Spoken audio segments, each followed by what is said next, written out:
Iran और Israel के बीच चल रही जंग तेजी से बढ़ती जा रही है। दोनों देश एक दूसरे पर मिसाइल और ड्रोन बरसा रहे हैं। इसी बीच अब इस बात के साफ संकेत सामने आ रहे हैं कि बहुत जल्द अमेरिका भी इस युद्ध में शामिल हो सकता है। नेतन्याहू और खामनेई के बीच जारी युद्ध में अब ट्रंप की भी एंट्री हो सकती है, जहां इस बात के संकेत सामने आ रहे हैं कि डोनाल्ड ट्रंप भी इस जंग का हिस्सा बन सकते हैं और ईरान पर अटैक कर सकते हैं। वहीं सबसे बड़ा सवाल ये है कि ट्रंप कब ईरान पर हमला करेंगे, वो इस जंग में कूदेंगे भी या नहीं, या ये सिर्फ बातें हैं। इसका जवाब अब व्हाइट हाउस से सामने आया है। व्हाइट हाउस ने ऐलान किया है कि राष्ट्रपति डोनाल्ड ट्रंप अगले 2 हफ्ते के अंदर ये तय करेंगे कि अमेरिका चल रहे इजराइल ईरान युद्ध में कूदेगा या नहीं, वो इस युद्ध का हिस्सा बनेगा या नहीं। ट्रंप का हवाला देते हुए व्हाइट हाउस की प्रेस सचिव कैरोलिन लेविट ने कहा कि इस बात के आधार पर कि आने वाले समय में ईरान के साथ न्यूक्लियर पावर को रोकने को लेकर बातचीत होगी या नहीं, इसके आधार पर आने वाले 2 हफ्तों में अमेरिका तय करेगा कि उसे इस जंग का हिस्सा बनना है कि नहीं। दरअसल ट्रंप अभी भी ईरान को वक्त दे रहे हैं कि वो शर्त मान ले और परमाणु ताकत बनने की जिद छोड़ दे, लेकिन अगर ईरान ये शर्त नहीं मानता और पीछे नहीं हटता तो फिर अगले 2 हफ्ते में ट्रंप फैसला ले सकते हैं। इससे पहले बुधवार को ट्रंप ने जंग में कूदने को लेकर कहा था कि मैं जंग में शामिल हो भी सकता हूं और नहीं भी हो सकता हूं। इस जंग को लेकर अमेरिका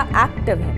हर हलचल पर ट्रंप ने नजर बनाई हुई है। इसी बीच ट्रंप ने सोशल मीडिया हैंडल पर पोस्ट कर ईरान से सरेंडर करने को कहा था। इसके जवाब में खामनेई ने उनसे साफ कह दिया था कि अगर अमेरिका इस लड़ाई में शामिल होता है तो उसको खामियाजा भुगतना होगा। ईरान और इजरायल के बीच जारी जंग को शुक्रवार को 8वां दिन है। पिछले 7 दिनों में ईरान और इजरायल ने एक दूसरे पर लगातार मिसाइल और ड्रोन से हमले किए। इस युद्ध की शुरुआत इजरायल ने की। इजरायल ने पिछले शुक्रवार को ईरान पर मिसाइल दागी और उसके परमाणु और सैन्य ठिकानों को निशाना बनाया। इजरायल ने इसी के साथ इस बात को अभी साफ ऐलान कर दिया कि ये युद्ध तब खत्म होगा जब ईरान परमाणु हथियार बनाने से पीछे हट जाएगा। इसी के बाद ईरान ने भी इजरायल पर हमला किया और मिसाइल दागी। दोनों देशों के बीच वार पलटवार का सिलसिला लगातार जारी है। दोनों एक दूसरे को तबाह करने के लिए हमले कर रहे हैं। ईरान ने इजरायल के सोरोका अस्पताल पर हमला किया और इसको तबाह कर दिया। ईरान ने तेलवी में मिसाइल दागी, जहां से तबाही की तस्वीर सामने आई। बड़ी बड़ी इमारतें जमींदोज हो गई।